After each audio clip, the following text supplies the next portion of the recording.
든든한 지원군들이 있어갖고 너무 행복합니다. 성경 말씀 마태복음 9장입니다. 6절 말씀을 한 목소리로 읽겠습니다. 그러나 인자가 세상에서 죄를 사하는 권능이 있는 줄을 너희로 알게 하려 하노라 하시고 중풍병자에게 말씀하시되 일어나 내 침상을 가지고 집으로 가라 하시니. 그리고요 35절과 38절까지도 함께 읽겠습니다. 예수께서 모든 도시와 마을에 두루 다니사 그들의 회당에서 가르치시며 천국 복음을 전파하시며 모든 병과 모든 약한 것을 고치시니라. 무리를 보시고 불쌍히 여기시니 이는 그들이 목자 없는 양과 같이 고생하며 기진함이라. 이에 제자들에게 이르시되 추수할 것은 많되 일꾼이 적으니 그러므로 추수하는 주인에게 청하여 추수할 일꾼을 보내주소서 하라 하시니라. 아멘. 그리스도를 체험하는 무한한 갱신을 가지고 정말 우리가 하나님이 가장 원하시는 그런 제자의 축복 누리셨으면 좋겠습니다. 오늘 이제 태영아 예배를 같이 드리는데요. 태영아 사역은 이제 부모들의 나름대로 목표가 있어요. 저는 자녀를 양육할 때 제가 이 다락방 운동 속에 들어오면서 꿈을 꾼 것이 아이들 초등학교 2학년 때부터 아마 다락방을 한 것 같아요. 그런데 그때 저에게 딱 마음에 부딪힌 게 그때는 3단체라는 단어는 많이 나오지 않았을 때고 거의 유대인에 관계된 메시지가 많았어요. 거기에다가 이제 제가 문화를 연구하다 보니까 뉴에이지에 관계된 것을 또 연구를 하다 보니까 그때부터는 뉴에이지에 대해서도 좀 더 말씀을 하셨고 그러다가 3단체로 넘어갔는데 저는 유대인에 꽂혔었어요 그때. 그래서 우리 아이를 어떤 그림을 그렸냐면 유대인이 3개 국어는 보통 한다. 그래서 그럼 세계복음을 하려면 3개 국어는 기본으로 해야 되겠네. 그래서 언약과 복음 안에서 언어 쪽으로 마음을 많이 썼어요. 그래서 이제 그 나름대로의 그 목표는 유대인 복음화가 곧 세계 복음화니까 그렇게 마음에 품고 이제 자녀를 양육했던 기억이 납니다. 이제 우리는 아이들을 양육하는데 하나님께서 사랑하는 우리 렘넌트, 우리 태영아부 부모님들 모든 분들에게 가장 중요한 거는 우리가 이제 지금 다들 말씀하셨지만 예배 자리에 나오지 못하고 있어요. 그러다 보니까 괜찮은 분들, 좋은 분도 계시겠죠. 그런데 문자가 와요. 이번 주에는 교회 가면 안 되나요? 이런 사람들이 있어요. 되게 안타깝잖아요. 다음 주에도 안 돼요? 이런 사람들이 있어요. 그래서 이렇게 풀어서 얘기해주고 또 통화도 해주고 이러거든요. 그래서 우리 지난주에 정세락 장로님 가정이 사진 딱 찍어서 올려주는데 너무 좋은 거예요. 그래서 제 마음에 전교인방에 막 올리고 싶은 거야. 지금 가정예배 드리시는 분들 사진 찍어서 다 올리세요. 그러고 싶은 거예요. 근데 들으신 분 있으시면 올려주시면 감사하고요.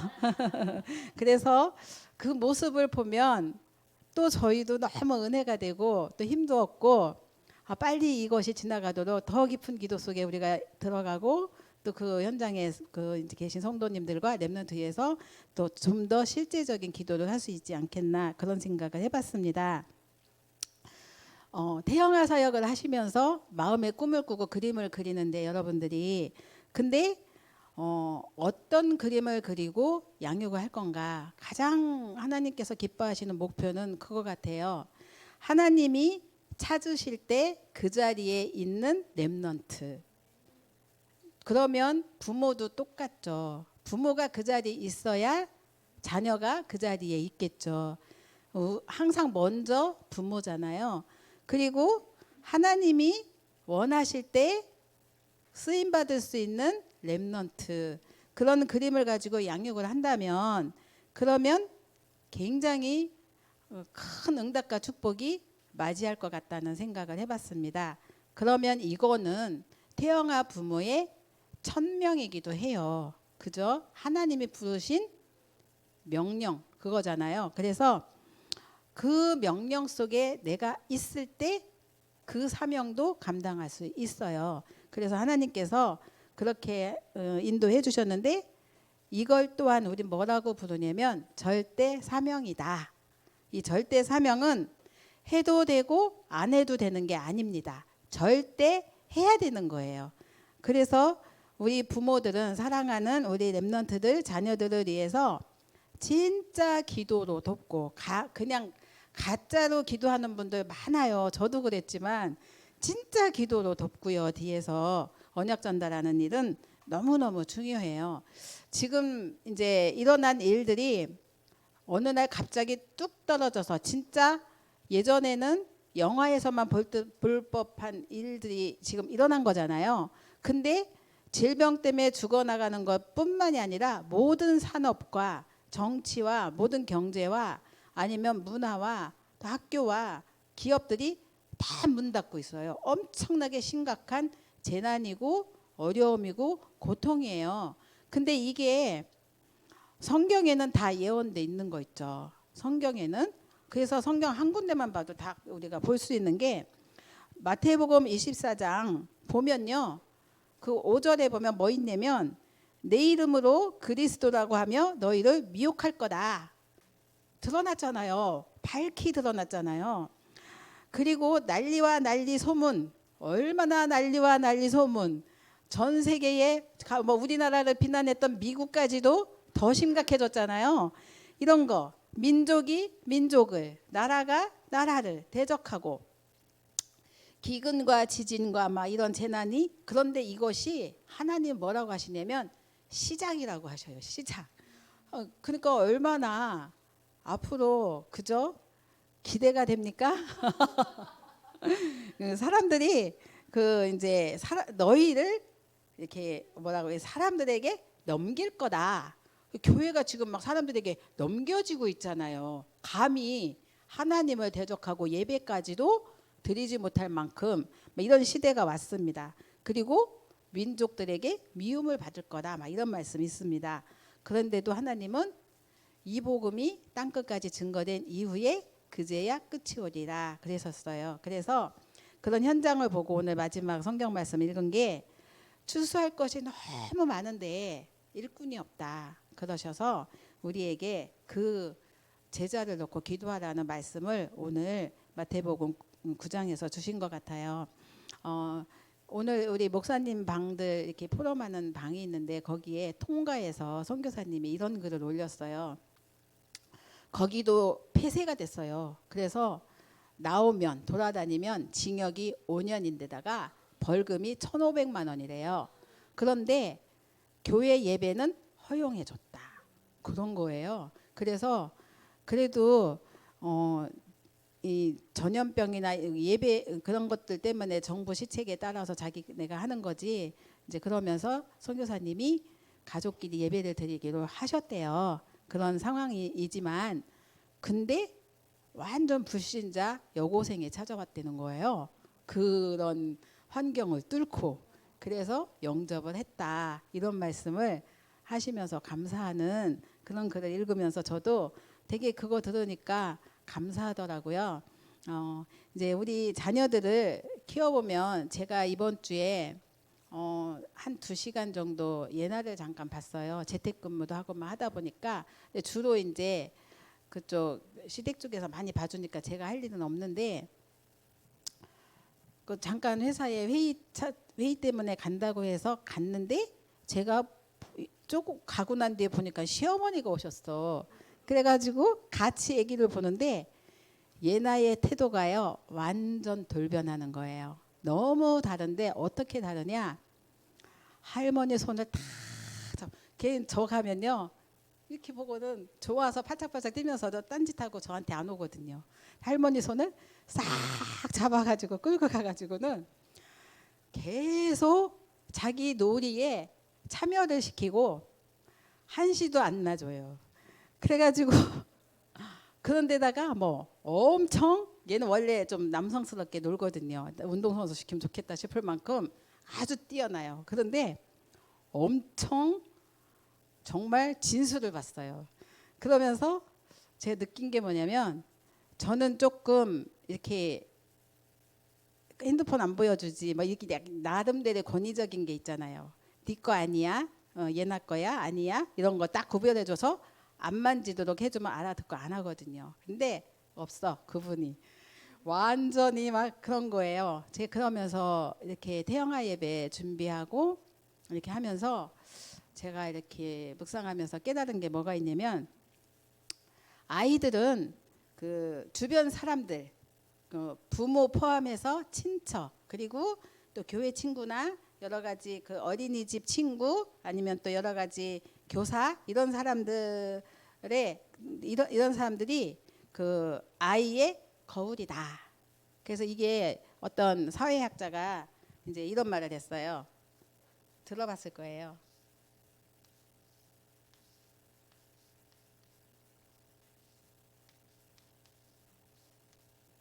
미러링 효과다 이런 말을 합니다. 그래서 아이가 이제 보고 듣고 배운 대로 행동이 나오는 거예요. 그리고 제스처가 이 사람에 맞게 저 사람에 맞게.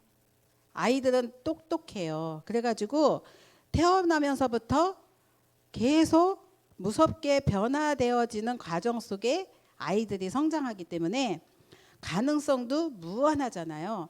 그런 아이들을 그런 계속 발달하고 있는 아이들인데 어렸을 때 본 것, 경험한 것, 들은 것, 기억, 추억 막 이런 것들이 남에게서 들었던 거 좋은 기억이든지 나쁜 기억이든지 이런 게요 성장 과정에 다 영향을 주거든요. 그래서 상대방이 웃으면은 저도 못 모르고 따라 웃던가 화를 내면 또 이렇게 조금 이렇게 그렇잖아요.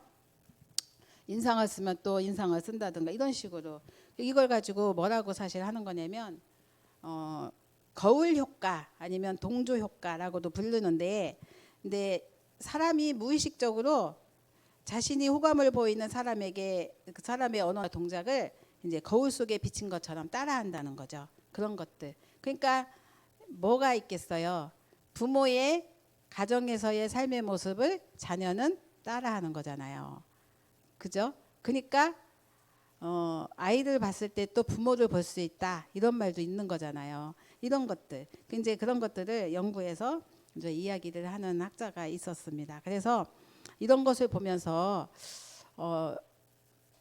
아이 그 지금 이제 아까 예나 얘기를 잠깐 했는데 그러니까 아이가 훈계를 하기가 너무 어려운 거죠. 그 애 엄마가 훈계에 너무 한계를 느끼는 거를 제가 이제 보게 되고 이게 모든 가정에 동일하게 남겨져 있는 숙제일 거잖아요. 그럼 어떻게 아이들을 훈계하고 양육을 하고 도와줄까? 그런 부분에 있어서 이제 우리가 많은 고민들을 이제 부모들이 합니다. 그리고 이런 것 때문에라도 더 아이들에게 언약 전달하는데 너무 어려워하고 힘들어하는 거죠. 그래서 이런 부분을 보면서 이제 부모들의 양육하는 방식들을 연구해 보면은 이렇게 주로 부모들이 아이의 필요와 모든 것들을 거의 다 챙겨주잖아요. 거의 다 부모가 해줘요. 아이가 힘들어하면은 그냥 힘들어하는 모습 자체가 싫은 거죠. 그리고 원하는 거 있으면 무조건 사주고 해결해주고 환경도 만들어주고 가고 싶어 하는데 데려가주고 다 해주잖아요. 그래서 어떤 아이가 그림을 그렸는데 어떤 그림을 그렸냐면 가족 그림을 그렸어요. 근데 아빠도 멋지게 그려놨고 엄마도 멋지게 그렸어요. 근데 자기를 그렸어. 너무 그림이 이상한 거예요. 어떻게 그렸냐? 팔다리가 없어. 자기가 팔다리가 없어. 그래서 너 왜 네 팔과 다리는 없니? 하고 질문하니까 저는요 가만히 있어도 돼요. 팔도 필요 없고요, 다리도 필요 없어요. 엄마 아빠가 다 해주니까요. 팔다리가 필요 없는 거예요. 그러니까 부모가 슈퍼데디, 슈퍼맘이에요. 그렇잖아요. 그렇게 큰 아이들이 성장해서는 무엇이 될까요? 여러분들이 한번 생각을 해보면 요즘 25살짜리 뭐죠? 조주민? 주빈. 근데 범죄하거나 문제를 일으킨 아이들의 표정이요. 죄책감이 없어요. 심각하죠. 그래서 어디서 출발된 양육 속에서 이런 아이가 이런 작품이 나왔을까? 그런 것들도 우리가 역학적으로 거슬러 올라가 보면 뭔가를 찾을 수가 있겠죠. 그게 그냥 나오진 않았을 거란 말이죠. 그래서 어떤 심리학자가 애정과 통제라는 그 측면으로 양육 유형을 4가지로 구분을 했어요. 그런데 첫 번째는 무조건 허용적인 부모가 있다. 두 번째는 권위 있는 부모. 그리고 세 번째는 권위주의적인 부모.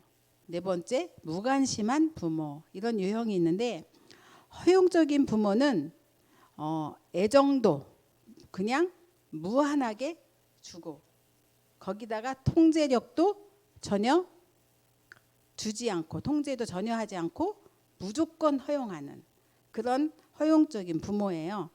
그러니까 사랑을 많이 받아갖고 자존감은 굉장히 높은데 이제 이런 아이의 특징은 때를 많이 쓰고 그러면서 기다릴 줄 모르고 절제나 자제력이 부족하다고 이렇게 통계적으로 나왔다고 해요. 그러니까는 이제 이런 부분들 그리고 안 돼라는 말을 한 번도 들어보지 못하고 큰 거죠. 이제 저희 애들 뭐 이렇게 키울 때 보니까 이제 뭐 애가 조금만 저가면은 노노노노 이러잖아요. 가면 안 돼 이런 말을 노노노노 이렇게 이제 했는데 요즘 얘나가 조금 어디가 뭐 얘기하면 노노노노 그러거든요. 거울이잖아요. 똑같이 해요. 근데 그걸 보면서 너무 웃겼거든요.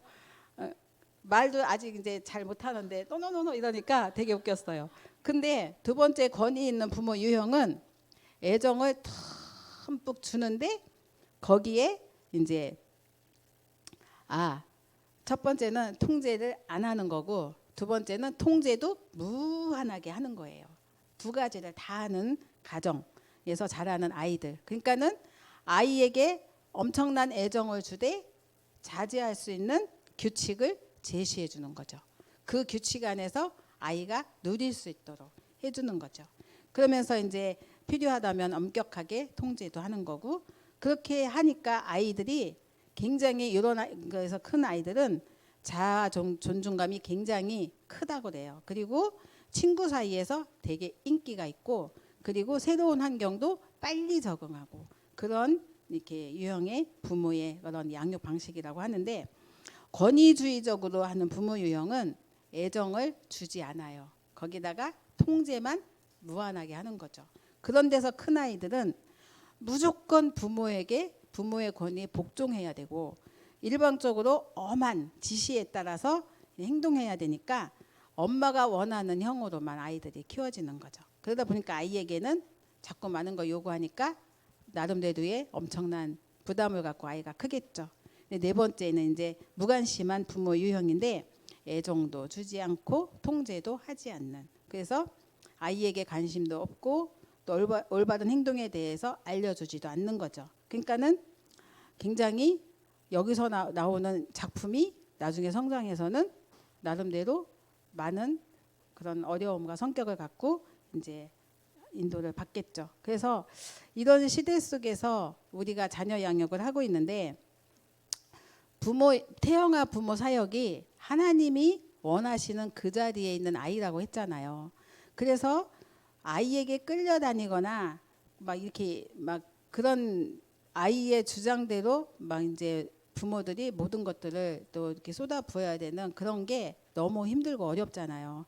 그러니까는 그런 부분에서 아이들을 어떻게 충분히 사랑도 하면서 무조건 허용만 하는 게 아니라 진짜 하나님 앞에서 올바른 아이로 클 수 있도록 도울 것인가 이런 부분들을 진짜 고민하면서 이번 이렇게 가정에서 자가격리 시대에 아니면 예배도 가정에서 드리고 이럴 때에 충분한 대화와 또 이렇게 소통을 할 수 있는 기회로 삼는다면 문이 막혔을 때 더 큰 응답이 기다리고 있다고 하셨듯이 강단 메시지처럼 우리가 무한한 믿음으로 갱신하면서 하나님이 준비하신 응답 속으로 들어간다면 좋겠다는 생각을 해봤습니다. 그래서 오늘 이제 그리스도를 체험하는 무한한 갱신이라는 말씀을 주셨는데 정말 우리가 그 서론에서 지금부터 시작하는데 기도로 시작하라고 하셨어요.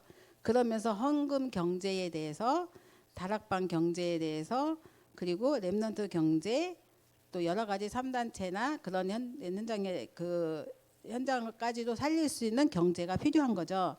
그런데 지금 이런 부분에 심각한 문제가 왔잖아요. 그래서 우리는 성경으로 돌아가야 되는 그러한 이제 시간표인 것 같습니다. 그래서 이러한 경제, 헌금 이런 건요, 전 이런 생각을 해봤어요. 우리 이제 지금 예배를 못 나오시는 분들 중에 이제 또 멀리서 오시는 우리 표정자 권사님이 계세요. 들을지 모르겠네. 그런데 오실 때 멀리서 오니까 몸 하나만 오는 것도 정말 너무너무 힘겨운 일이에요. 그런데 바리바리 싸갖고 오세요. 그래서 점심시간에 풍성하게 또 서로 또 나누고 교제도 하고 해요. 그런데 그거 아무나 할 수 있는 거는 아니잖아요. 왜 그거가 가능할까요? 그거는 그 현장에 기뻐하는 사람들을 바라보는 나름대로의 중심이 있잖아요. 이렇게 먹이고 싶고 하고 싶은 이런 것들. 그런 마음이 교회를 향한 헌금 아니면 렘넌트를 향한 경제 그게 다 그거 같아요. 그런 마음이 교회를 사랑하고 언약을 사랑하고 또 복음 앞에서 전도와 선교 앞에 아우 내가 이렇게 헌신을 하면 이게 어디로 흘러서 어떻게 쓰임받고 어떤 일이 일어나고 어떻게 하나님께서는 세계 선교의 응답과 축복으로 이끄실까 막 이런 기대감으로 하는 거잖아요.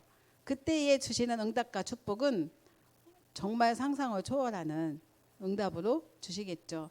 자녀 교육도 똑같습니다. 내가 이렇게 언약을 심고 이렇게 인도를 하고 이렇게 기도하고 이렇게 예배 속에 인도하고 하는데 이 아이들 하나님은 어떻게 영적인 작품으로 남길까 이런 기대감으로 하는 게 태영아 부모 사역입니다. 그러니까 여러분들이 기쁨과 즐거움과 소망을 갖고 하는 거지 아 또 해야 되나 아 이거 어떻게 하지 그러면서 미룰 게 절대 아니거든요. 그러면서 주시는 이제 그리스도 체험하는 믿음의 갱신 세 가지를 주셨는데 결국은 선지자 대신 그리스도 그리고 제사장 대신 그리스도 왕 대신 그리스도를 전달하는 거잖아요. 그때에 정말 사람의 힘으로는 절대 해결할 수 없는 문제들이 다 해결됐고 치유됐고 회복됐거든요. 그래서 나에게 문제가 있다. 그러면 이퀄 그리스도잖아요. 모든 문제 해결자. 그게 현장에서 자녀 양육할 때 내 입술에서 고백이 되어지고 아이 입술에서 고백이 되어진다면 그 사역은 끝난 겁니다. 그렇게 우리는 하나님 앞에서 믿음의 갱신 세 가지를 그리스도 언약 잡고 먼저 체험하고 그리고 갱신하면서 전달하면 따라오는 응답이죠. 그래서 본론 말씀 가운데 이제 기도를 이제 24 체험을 기도로 갱신하는 거라고 하셨는데 세 가지 주셨어요. 갈보리 산언약, 감난 산언약, 또 마가다락방이죠. 이 안에 그리스도께서 나를 위하여 너를 위하여 모두를 위하여 구원자로 오셔서 하신 일이 성경대로 죽으시고 성경대로 부활하셔서 사단의 권세를 완전히 박살내시고 우리에게 산소망을 주셨잖아요. 그래서 우리는 천국 백성 그 그리스도를 믿는 우리에게 정말 하나님의 자녀의 축복 하늘 배경이 나의 것이 되고 보좌의 축복을 함께하는 응답을 주셨거든요. 그 언약 붙잡은 우리에게 하나님이 주신 게 이제 감난산 언약을 가지고 미션을 주셨어요. 그래서 138 언약 붙들고 이제 세계 현장을 보고 정말 하나님께서 주신 축복을 가지고 이제 현장에 그 24 하나님이 주신 체험을 가지고 이제 살리는 응답을 주셨습니다. 그래서 이 24 그 세 가지 언약 붙들고 집중할 때 따라오는 게 25인데 요거는 그냥 24만 하면요 따라오는 응답인 것 같아요. 25는 왜냐하면 여기 현장에 초대교회의 사도행전의 역사를 그대로 주셨어요. 2장부터 찬찬히 주셨는데 여기서 받은 응답들과 현장의 변화와 축복들은 내가 열심히 해서 내가 노력해서 내가 수고했더니 따라온 응답이 아니라 그냥 24만 했는데 따라온 응답이거든요. 누가 일하셨죠? 하나님이 하셨어요. 그래서 성령의 역사가 임하시고 산업인들이 일어났고 그리고 사도행전 3장에 안진뱅이 일어났고 그리고 사마리아에 복음이 들어가니까 그 성에 큰 기쁨이 임하면서 불치병자들이 치유받았고 그리고 위기 가운데 기도하니까 기적이 일어나고 왕도 죽고 그리고 전도운동은 더욱 확산되고 안디옥 교회 세워졌죠. 거기다가 선교사 파송도 했고 문이 막혔을 때는 또 하나님께서 더 큰 문을 예비하셨고 그러면서 로마 가기 전에 또 성령 충만을 놓고 또 기도하게 하시고 이 모든 것은 하나님이 하신 거고 그 안에 내가 그 자리에 있으니까 같이 받은 응답이잖아요. 그 응답을 우리 부모들이 24 체험을 가지고 누리시면 좋겠습니다. 그러면 따라오는 게 영원이라고 했어요. 우리는 잠시 있다 사라지는 안개와 같은 존재가 아니에요. 이미 하나님 앞에 구원받은 하나님 자녀는 영원한 응답 속에 들어가는 최고의 축복을 주셨어요. 그래서 로마서 16장에 인물들이 받은 응답처럼 우리도 이 축복에 들어가는 게 맞거든요. 어제 핵심인가 산업에서 말씀 주셨죠. 모세 그 아버지가 레위 지파다. 그래서 레위 지파에 대해서 살짝 건드려 주셨잖아요. 주의 종들이 하는 일은 백성들을 위해서 쉬지 않고 기도하는 직분. 그리고 백성들은 그 주의 종의 모든 필요를 놓고 헌신하는 얘기를 해주셨잖아요. 그런 것처럼 정말 로마서 16장의 일꾼들은 복음을 위해서 앞서서 뛰고 있는 주의 종의 보호자, 동역자, 식주인. 그러면서 또 교회 안에 성도들을 돕고 서로 또 세워주고 치유하고 하는 살리는 사역이죠. 근데 이게 영세전에 하나님이 준비한 축복과 세세에 무궁하도록 있는 그 영원한 축복 속에 들어가는 지름길이라고 하셨습니다. 그래서 이 축복이 우리가 붙들은 그리스도를 체험하는 순간 다 따라오는 응답인데 근데 문제는 누가 그런 질문을 했어요. 그리스도 안에서 하나님의 자녀가 됐으면 자기가 다시는 범죄를 하지 않아야 되는데 왜 범죄를 하게 되고 왜 하나님은 놔두시냐 이런 질문을 했어요. 물론 지난주 말씀을 주셨어요. 사단의 걸림돌. 그래서 영적 싸움이 필요하고 예수님도 감히 마귀가 건드렸잖아요. 근데 예수님 뭘로 부딪히셨죠? 하나님 말씀으로 부딪히셨습니다. 그래서 말씀을 주셨어요. 말씀 가지고 우리는 기도하고 영적 싸움하고 또 갱신도 주셨잖아요. 자꾸 그런 행동을 반복하면 계속 속으니까 빠져나와라. 옛것에서 새것으로. 그래서 내가 힘이 없으니 하나님이 주시는 힘이 필요한 거죠. 그래서 깊은 기도가 필요하고 성령의 정말 의지에서 인도받도록 깨어서 기도하고 그래서 하나님이 가라시면 가고 가지 말라면 안 가고 하지 말라면 하지 말고 하라면 하고 순종의 사람 그때 사단이 절대 못 건드리거든요. 그래서 이렇게 언약 붙잡고 정말 하나님 앞에 집중하면서 진짜 흉내내는 게 아니라 진짜 하는 건데 여기서 이제 삼기업이라는 말씀도 주셨어요. 그래서 우리가 목적이 우리 세상 현장이 모든 문화가 사단의 문화, 사단이 쥐고 있잖아요. 근데 하나님이 쥐고 계신데 감히 사단이 주인 노릇하고 가짜가 왕 노릇하잖아요. 그래서 문화 기업이 필요해요. 그리고 선교 기업이 필요하고 또 뭐가 필요하죠? 전도 선교 기업이 필요한 거죠. 그래서 그렇게 방향 맞출 때 주시는 빛의 경제 응답을 가지고 진짜 우리가 무한한 갱신하는 응답의 사람들, 또 우리 자녀가 정말 부모를 보고 이제 이렇게 똑같이 따라하는데, 그러면 내가 어떤 자세를 갖출 것인가 갱신해야지 되겠죠. 아이가 언약 속에 남아있도록, 언약을 따라가도록, 언약을 기뻐하고 즐거워할 수 있도록 내가 그 삶을 살면 아이는 미러링 따라오겠죠. 그러한 축복 누리는 또 저와 여러분 되시기 바랍니다. 기도하겠습니다.